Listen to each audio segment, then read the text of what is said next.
because, you know, a lot of these difficult things need to be discussed. We need to see what's going on about it so that we can stop those external judgments that we've all been kind of programmed to do. So not all, but if you've been in the Christian church, you have been. Mm-hmm. If you've Yes. been in the Hebrew roots, Yes, you have for been. sure. So Yeah. so this is the one that I was looking at, was Leviticus 18:22. And with a male not you shall lie, as with a woman, as it is an abomination. So I will say that this is very interesting as I'm looking at it. Notice what they did right here. And with. This is from Strong's. This is one step up from 853. But the root of it is 853. 853 is just the Aleph Tav, the untranslatable mark. Oh, I see. So they're saying it's from, probably from Anah, but it's not really. Because did you notice how they said it's probably Yeah. from Anah? Okay. Yeah. So Anah. So they're saying, so we're gonna even go with this from the Anah, but we're also going to go with the Aleph Tav because they're not certain where it's coming from. But even if we were to look at it from the Anah standpoint, okay, so an opportune meet and encounter, to approach, to meet in various senses. Let's go and track it through the Anah. What else is going on here? Well, look at this. It says to mourn. I find that interesting that it's saying from to mourn, but it means to groan, So when we see it written, even if they're saying it's from Anah and it's from groan and it means to encounter, okay, I'm willing to accept that. When it's written, it's still Aleph Tav. It's still Aleph Tav. So it's related to Strong's 853, right? Because 853 is Aleph Tav. So, you know, regardless of what they're saying it's from, right. So if it's a na and it changed to Aleph Tav, the noon is removed. We know that it has nothing to do with progeny. Has nothing to do with the material realm. It doesn't have to deal with physicality. It's a highly spiritual issue because the noon has been taken out of there. Now, if the hay went to the Tav, then we know there was some sort of revelation that was then revealed and then completed. And in written form, now it's saying that through the Aleph, through the Tav, through the sacred languages from the beginning to the end, you need to connect through mother. And then the next word is a male. But you're going to be very interested to find out, if you don't know, we've talked about this word before, and it's okay if you don't remember it. I'm not saying you and I have, but Ken and I have talked about this word. Zechariah, okay, the prophet Zechariah, or yeah. And Zechariah, which would have been Yochanan's dad, right? Okay. So Zechariah, do you remember what the name Zechariah means? No. The remembered of Yah. So let's go all the way down. Because again, this is, look at this. So they translated it as a male because it does mean a male, but it means properly remembered. So they had a choice to put the word male or remembered. That right there. I do remember, what was his name that did the Ezra Kenegdo? Oh, the Ezra Kenegdo. Yeah, the guy that did that book. He brought out that word and attached it to the male, big time, and that was part of. Oh yeah, because he was their saying, mandate in life was to remember. Yeah. Right, and that the wife was supposed to help the male remember. Yes. Right. I can get that because I can get what he was getting at through that book. I totally get that. But when I take a look at this verse, when I take a look at it, so if the root of it is to remember, If the root of it is to remember, and they translated it as male, and then we have this word here that's basically written that they said probably is from ana, but they don't really know. You can see how the translators used their own manipulation or their ignorance to translate this. Because if they're saying it's probably from ana, then they don't really know. But when we look at it, I'm like, this makes perfect sense. It's saying connect to the Aleph and Tav in humility because it's connected to remember. Now, this is a really good case in point to bring out. I ended up watching Jason Shirka's Disclosure movie with Ray. I don't know if you saw it or not, but he was promoting it. He was promoting it that Ray that wrote the Rays of Light, aka also the Pyramid Code, was going to do an interview with him as a full disclosure, talking about the alien life forms and all this stuff, right? He said in there that the TLS wanted him to publish the book. Jason wants him to publish the book, but TLS doesn't want the codes published. And Ray said there is absolutely no purpose to publish the book without the codes. There's no reason for it. And I totally get it, because then all you're going to get is a story and a narrative that does nothing for you. It might make your head and go, wow, that's a cool story. Wow, there's lots of information here, but it does not change you energetically. So you're just getting another narrative. So I get it. In that, he said, if you have the codes and you study, you will begin to remember your past lives. Guess what? I started remembering my past lives because I study the language. This right here is saying that. This verse right here is saying that if you go through the Aleph Tav, if you approach it and you connect to Mother in teachability, going through the letters, the Aleph through the Tav, the beginning and the end, you will begin to remember.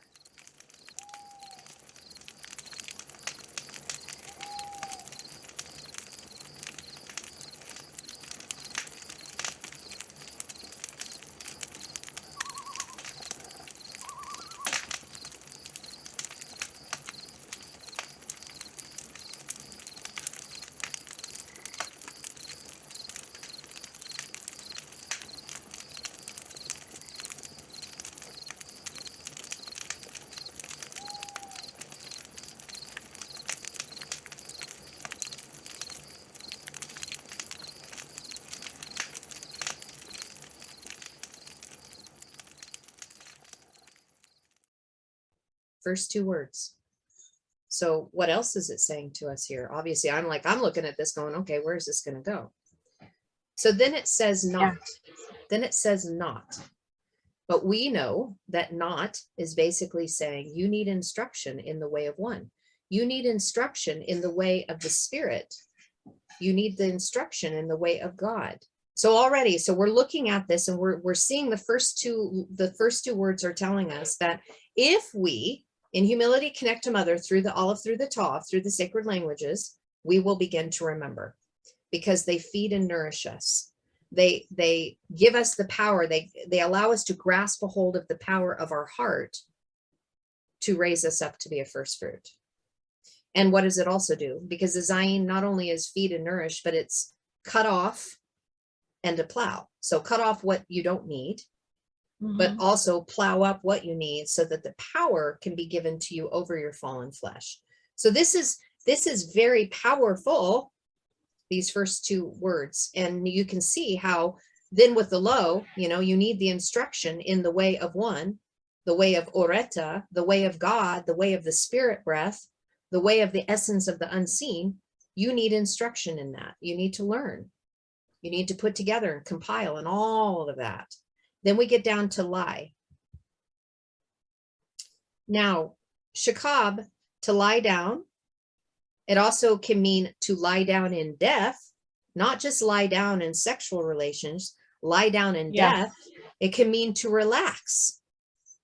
So there's again, you can see where they decided to change this into a form and a fashion and leave out the rest of it so that someone could look at this.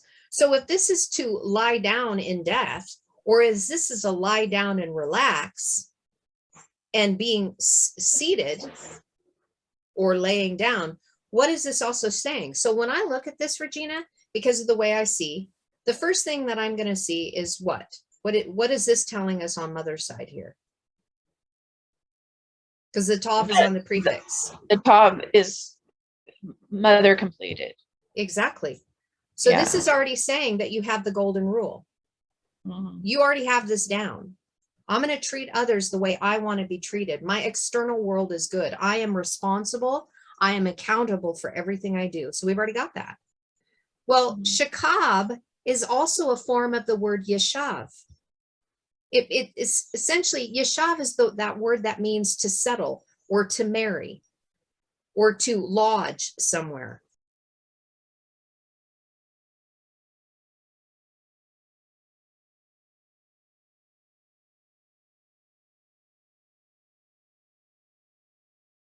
So they are related because they have the shin bet. So the yod isn't there from yeshav, but the shin bet is. So because of the way I see now with the spiral instead of just linear, I see shin bet flanking the kaf. The kaf is in the middle. What is the kaf saying? Grasp the power of your heart. So through the spirit shin, through the spirit essence of fire, grasp the power of your heart. So in other words, get your heart so it's burning, and you're going to build yourself on the inside. And this is going to allow you to lay down and rest. Because you already started the process. So you're only on one side. Then, look again. We have the same word, shakab, but now look what's flanking it. So what do we see on the prefix here? It's the mem. Yeah. And then what do we see on the suffix here? What is the yod? So it's the power. So we have on mother's side of the father. And we have the father. So mother, chaos, father, power. So this is saying, okay, the first thing you have to do is you have to enter into complete mother's covenant. And this is also, hey, remember that you came through the waters of chaos. You are wanting to have the power of father. So going through the waters of chaos, okay, you have to go through the waters of chaos. You have to, where you know nothing. That's really what it means. You don't remember anything. So remember that you don't remember. You're in chaos. You have forgotten everything. So saying that you're going through the waters of chaos of mother, which means you're born in through the chaos, right? Because you're born through her water. You're going to have to go through fiery trials in order to grasp the power of your heart, in order for you to build yourself on the inside so that you can get to power. So the power is coming from Father, which is the intimate inside journey. So you have chaos on one hand. You still have chaos if you even have Mother's covenant. The power comes from going through your shadow so you can flip your spin and start generating. The only way you can do that is going through Mother and Father. If you just go through Mother, that's fine. You're going to have great relationships with people around you because you're going to show them respect and honor, but you're not going to get the power of a transformed life. You're not going to get truly chaya, life, salvation, until you flip your spin and get out of entropic into negentropy. Negentropy, I think that's how you say that. To begin generating your own spin. And the only way you can do that is through the esoteric hidden teachings, dealing with your shadow work, going within. The power is right there. And then the next word is Isha. It's Isha. This is already showing us the divine feminine principle that comes through the power of Father's teaching so that you become as fire. Because that's the word for fire. Yes, it's feminine. So it's saying without having the feminine teachings, you are never going to be revealed as one that has and is of fire. You're going to be entropic by nature. So let's take a look at this next word here. We're going to trace it down. This is an excellent verse. I'm really glad that you brought this up, Regina, because this is one of those things that really need to be brought forth. Oh, I didn't want to do that. Why did I do that? I hit the wrong thing and did the previous verse. Okay, so abomination. Let's go down all the way. Okay, so it's saying something disgusting, an abhorrence, idolatry, concretely an idol. So let's see where it's from. To abhor. So to loathe or morally detest.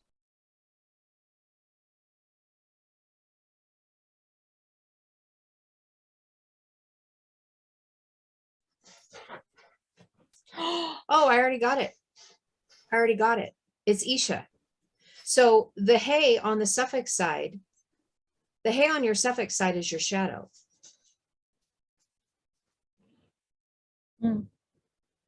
So our shadow are the things that we abhor, the things that we don't like about ourselves. And this whole process of fire is to reveal the shadow. And it's interesting. Okay, so thank you, Spirit. Thank you, Ruka. Because I know it is never what it is in English, ever, ever. And of course, we're doing this all on the fly, so it, I'm not totally prepared on this, but I'm glad that you brought this forward, because these are some of those really tough verses that we need to tackle in order to set people free. So this is Ein Bet. It means a cloud. A cloud. It also means thick. It means a thicket, a beam, and a rafter coming from cover with clouds. So, oh, well, of course. Okay. So when we look at this, if this means to cover with clouds, something that we abhor, look at what they added. Look at what they added on this. They added the hay again. Yeah. So this is the shadow side. What are we abhorring? It has nothing to do with homosexuality. It has everything to do with your shadow and how you abhor yourself. What is it that you're hiding? What is it that you're covering? What is it that you don't want to have people see? What is it that you think is maybe morally disgusting? So in other words, what if this whole verse is to set people free from having this self-loathing based upon something that was put out in English to say, you shall not do this, when this whole thing is about remembering who you are. It has nothing to do with anything other than that. It's saying, if you want to be able to get into the place of rest, then you need to wrestle with your shadow. You need to deal with this. So here we go. Tav Vav. You will be exempt from judgment when you connect to your heart. Boy, my computer is being a pain in the tuchus today. When you connect to your heart in full expansion and can see yourself from the inside out. When you can see your own shadow as it is being revealed to you. Now, interesting, the last word here, who, in Aramaic, this word means it, he, she, and turn. This is the movement from haya to hava. So haya, we know, means to be, to become, to come to pass. It's the root of yod he vav he. To be, to become, to come to pass. And it's kind of like an is. And then it moves into hava. So now you have the revelation. You're now connected to the power. And now you're into oneness. This is also a word that means desire in its gematria, and it also means to breathe. So in other words, you are exempt from judgment when you go through this process, and it's revealed to you your own abominations, your shadow that you do not want to see. But through the spirit breath, through the inhale and the exhale, through that which is revealed to you, you can connect to your heart and you can make it one. In other words, stop separating from yourselves of the things that you loathe within you. Stop separating yourselves and saying that there are things that are morally detestable because some book told you in English that this was not allowed. Stop it.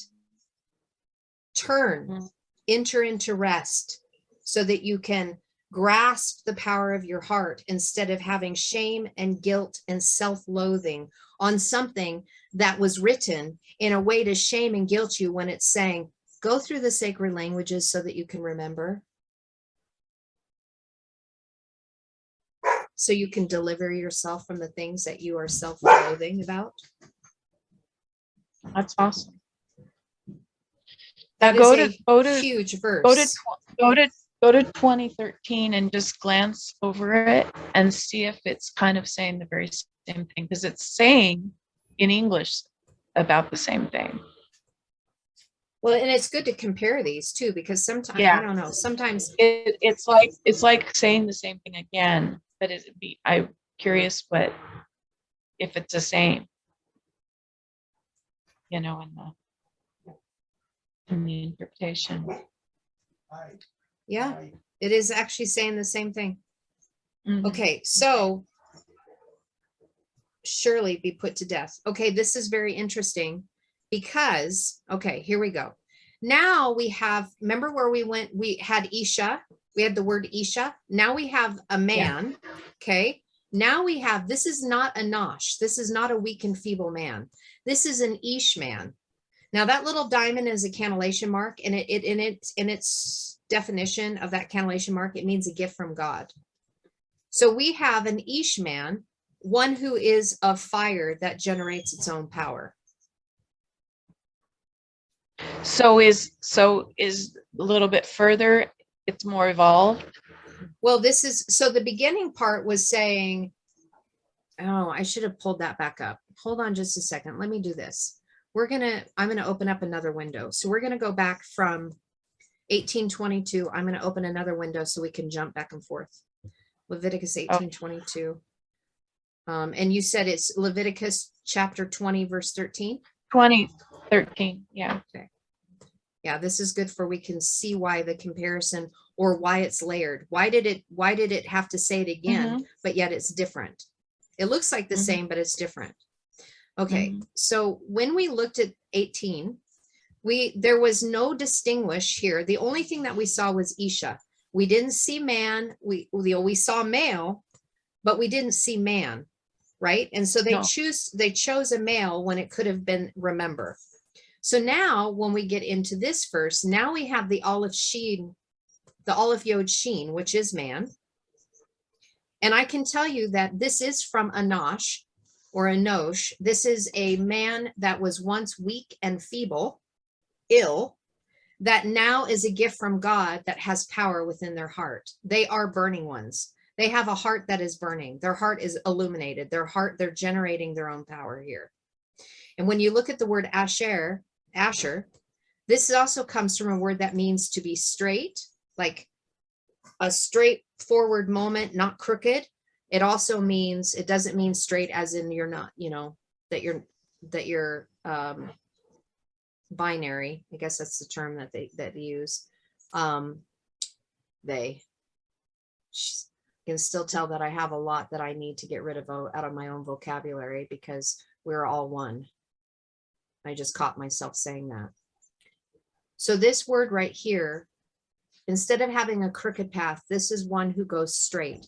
This is connected to the word yasher, which means to flow as water, to shoot an arrow, to be taught. This is a word that means the happy and fortunate ones. So why are they happy and fortunate? Because they have fire upon their head. So they have fire within their heart that gives them power. They have fire upon their head, which means that they have authority. They're a sovereign. Then we have the word again, lies, right? There's that shakab again. But now look at this. We went from tav to now having yod. The first two letters here means to exist as a being of substance. Did you mean for me to see it? Because I'm only seeing it. That's okay. Nice, Carrie. Yeah. Hold on. I thank you for catching that. I just need to go back in and do the other screen share where I can bounce back and forth. Yes, you do need to see this. Okay.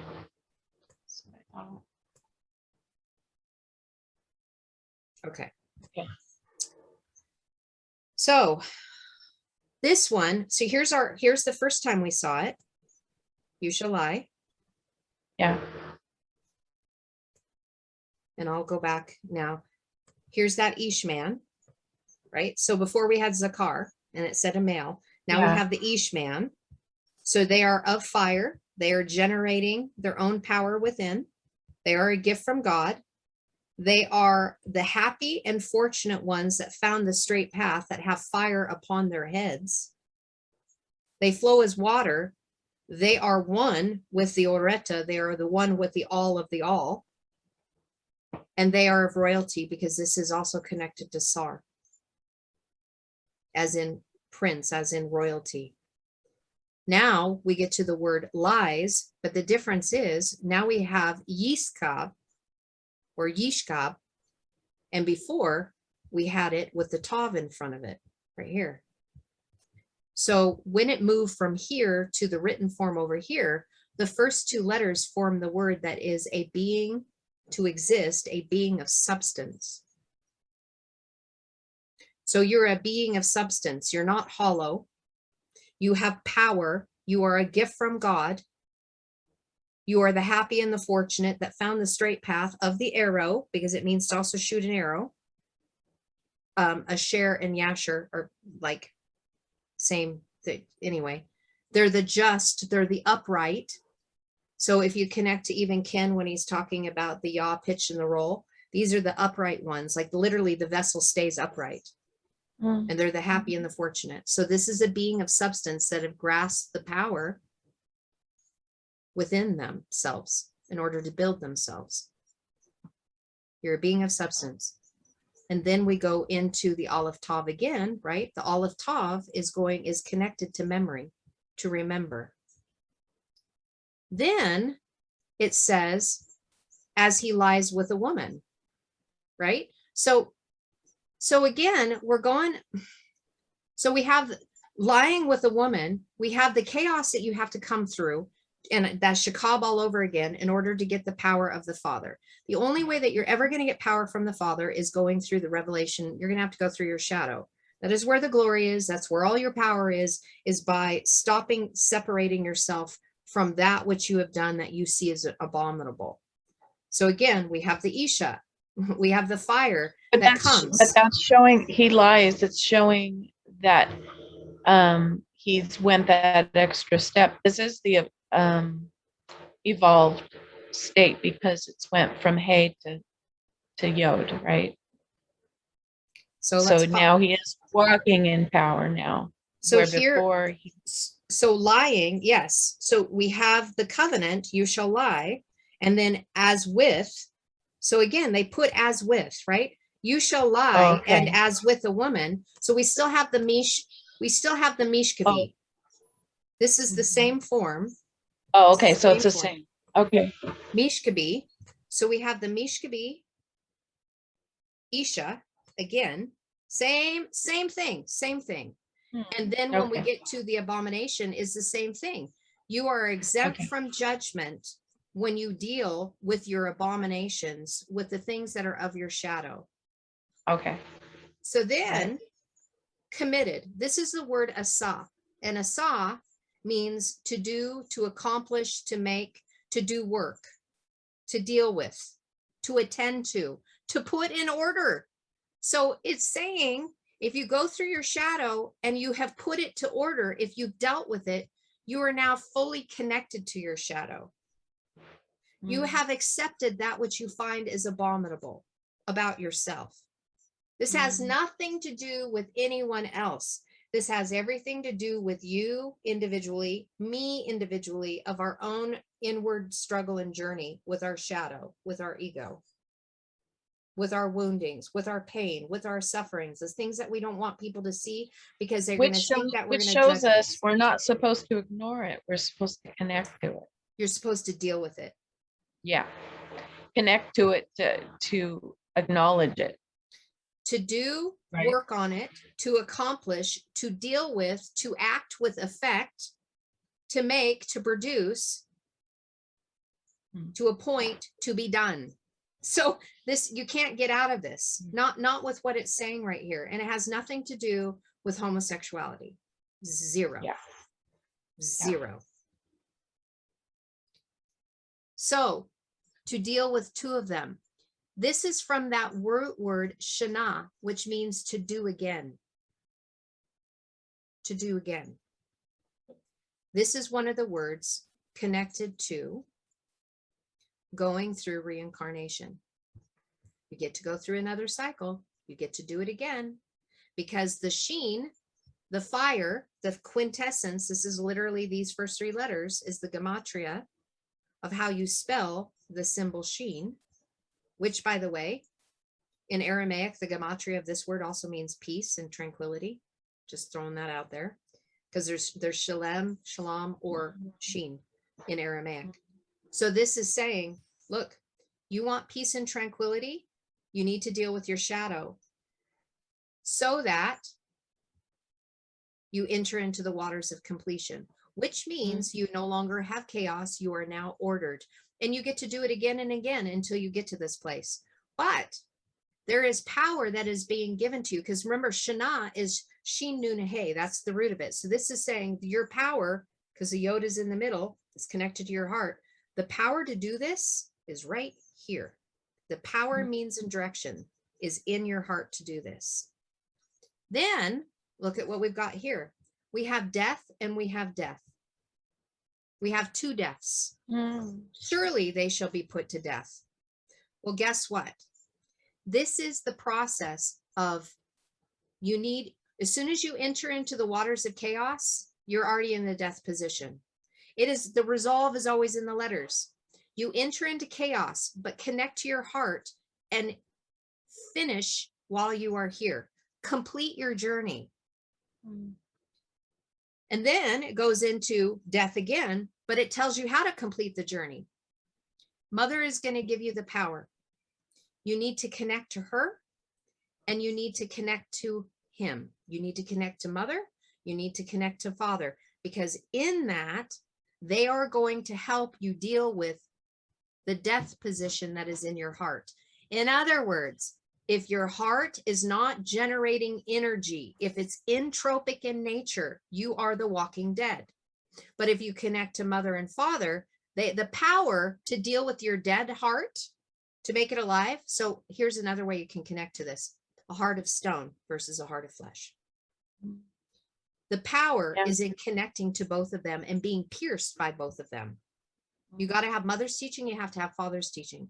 And the power is going to be given to you to deal with that. See, here's the trouble with surface translations. How many people over the course of time, since this was translated the way it was, even a surface translation in Hebrew, have been put to death because of being a homosexual? That's horrible. That's horrible. This is why we have to rise above all of this. Because in actuality, this is about consciousness. This is about expanding our consciousness out of our limited perceptions and perspectives to elevate it to a higher place, a place of love, a place of acceptance, a place of understanding that we're all uniquely made and that the crux of it all is love. So if you take this and you look at it in the literal interpretation in English, you're going to hate those that choose to love a partner that is of the same sex. Love is love. Yeah. Love from here sees nothing, right? There's no judging. It sees nothing, but it feels. So how can you say, well, I can see why, because of these surface translations. Love is love. Love is love. It matters not who you choose to love. Love is love. So then, when it talks about blood upon them, let's take a look at this here. So we have blood is dam. Do you remember we were talking about how life is in the blood, judgment comes from the blood, crystalline structure comes in blood? All of it's connected to blood. Look at what we have here. We have the word mayim, which means water, but we have a hay in the middle of it. Our bodies are like 80% water. How much water makes up our blood? So when you take a look at this, these are the waters. These are those who went through the door, entered into the waters of chaos, where they found the power within their heart, and it was revealed to them how to enter into the waters of shalom. So they entered in as entropic, and they went through, found what they needed to become negentropic. producing their own power. Now they are of peace. And how did they do that? Because they filled themselves on the inside with the waters of shalom. Shalom means order. If you don't have order, you're in chaos. Shalom is always about order. And in negotropy, it means self-ordering. It's self-ordering. That's why you have peace. This is somebody that is a master. They have the master over self. They have self-mastery. They don't create chaos. They're not entropic. So again, this is completely different than what we've seen. And we can see that there's a greater measure of revelation here. It's taking it one step further. And it's showing us that this man, this is specifically talking about a fire man, a man of fire. Right here. This is a gift from God if you go through this process. Again, has nothing to do with homosexuality whatsoever. That is so important for us to look at this alone. Not that I'm saying anything, I could care less if it's my face or your face, but a video like this needs to go viral.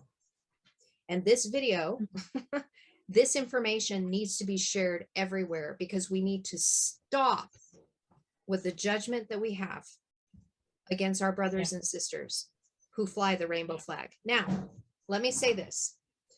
Part of what we have to wrestle with, and I'm going to point the finger back at me, is that there are natures that we see that are confusing to us because of our religious upbringing, our indoctrination, our programming. And there's things that we don't comprehend. So if you watch a gay pride march and you see all these different self-expressions, it's easy to get into the judgment role. But I can guarantee you that outside of that, there are plenty of us that do outlandish things outside of that, meaning the community that openly embraces this. There are things that other parts of humanity do that are just outlandish and outrageous. It is. It's their mask. We have our own masks. Yeah. That are We're different. all one. We just have different expressions. So you're going to have a beast ego nature in all walks of life. So why not, let's tame our beast ego nature. Why not take our light and walk it into the darkness and do our shadow work like this said, so that we can become a gift to God to one another. We're self-ordering, which allows us to have the expression of love for everyone in their own unique expression without the beast ego getting in the way. Because the beast ego is out of control. And if it's out of control, it's in chaos. And if it's in chaos, it's entropic. Our whole goal is to be able to teach and share with one another how we can begin to connect to the power within our heart. What does love truly look like? As soon as we get that and we get this power, we get this operating in the correct spin, then we stop looking at the outlandish behaviors and we see everyone through that heart of pure love, regardless of the external manifestations, because you end up seeing in that mirror, if you found that within you, you're going to see it in another, regardless of what they're doing in the external narratives, in their outlandish behavior or their conservative nature. You know, you're just going to see the love in everyone. How much different would our world be if we were all coming from that position?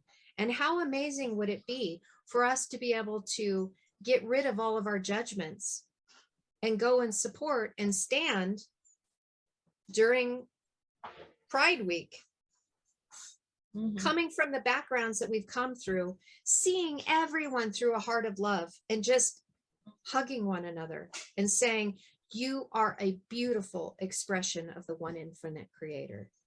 And through diversity, I see you. I see the gem that you are. Do you imagine how much hatred would be melted in that moment? Of how much love would ensue? So I'm going to just say it here. You and I have already watched this. For people who need to get over some of that stuff, go watch Sense8 on Netflix. Go watch it. It's going to challenge you. It's going to poke you. It's going to prod you. It's going to prick you. There are very sexually graphic scenes. If you need to fast forward those, fast forward those. But look at it through the eyes of the heart and stop with the discrimination, because I just went through these 2 verses and we can see that it has nothing to do with what anybody would say is sexual perversion. Love is love. You can have sacred sex with the same sex, because the heart doesn't see that. It feels. And I'm not going to be a part of shaming that anymore, because I think it's beautiful. I have an aunt who is chooses to love women, and I adore her. She's amazing. She is strong, and she has a great connection with the Father. She's gone through a lot. She's experienced a lot. She had to deal with a lot of shame and guilt from her parents because she was raised in a Catholic church.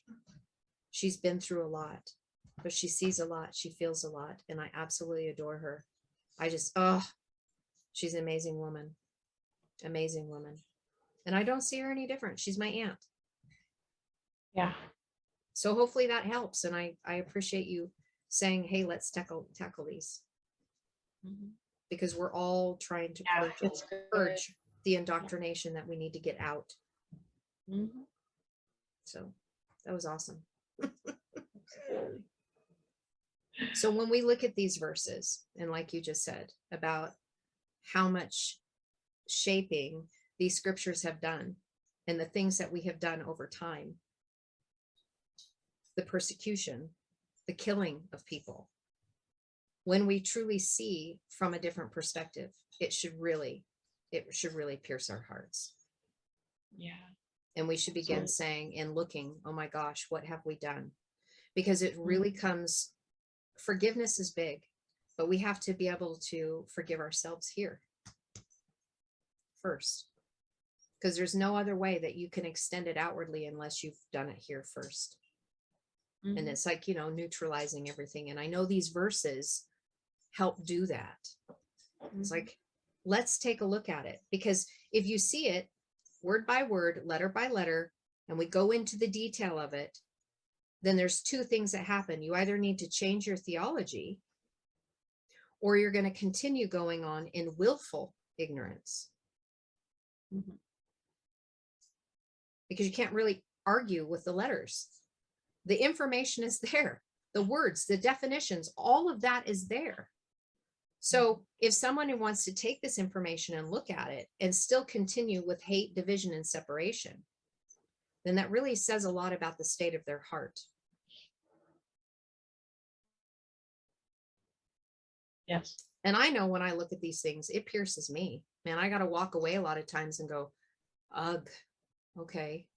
And there's a lot of tears, and there's a lot of asking for forgiveness of myself, and also thinking about, I'm actually going to share something here. And because this has been hard. I had a really close girlfriend in high school. I mean, we did all kinds of stuff together, and she was very tomboyish, but I had fun with her. I mean, she was just rowdy, and we just had a lot of fun. Well, a couple years later, after graduation, she was 1 year older than me. And I was living in Portland, and she called me up, and she told me that she came out of the closet and that she was a lesbian. And I didn't support her. Yeah. That's where you were. Yeah. And Janet was We're all guilty. A beautiful girl that I had so much fun with, and I could have chosen in that moment to have had a different response, but because I was so indoctrinated, and I don't see like I see now, and I wasn't changed. I was so indoctrinated, and I was so religious. I didn't even have that capacity. And so it's hard to look at these things, because if Christianity is supposed to be a religion of love, and we say that God is love, then our minds and our hearts need to be changed. Yeah. She ended up getting very, very angry and very bitter. And I remember at our class reunion, she didn't come, and she she posted and she wrote in, and it was so negative and it was so bitter. And I'm thinking to myself, could have I made a difference back then? Could have it just been one compassionate person that was a friend in high school, a buddy, that we trusted one another, we talked to one another, that would have said, man, let me hug you, this has got to be hard, or help me understand, or something like that. But no, I rejected her.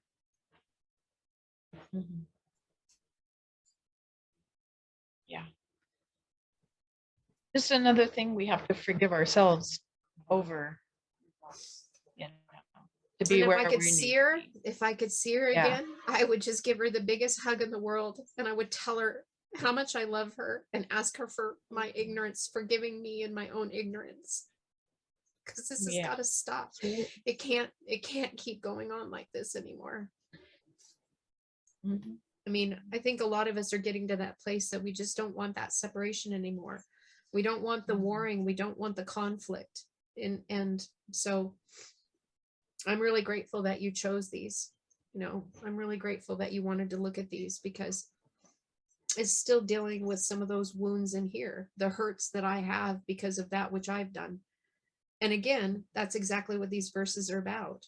Taking a look at the things that we see as our own abomination. You know, me saying, I can't believe I did that to my friend, that I couldn't see past my own religious programming to the beautiful heart of who she is. And that's where power comes from. That's where the true power is when you can see those things and you can embrace it and you can connect to it and you can bring it back home. And I can say I forgive myself because of my ignorance. I can forgive myself because of the programming I went through, because now I see the beauty and love. I see the oneness of all things, and I see my brothers and sisters, and I don't see any difference. There's no difference in the skin color. There's no difference in who they choose to love, in their sexual orientation and their expression. I love my family in all their unique expressions. And we can learn a lot. We can learn a lot. And so we need to mend. We need to mend our own hearts, and then we need to mend the hearts of others. Because we are humanity, the many shades of the unique expression of the one infinite creator. Amen.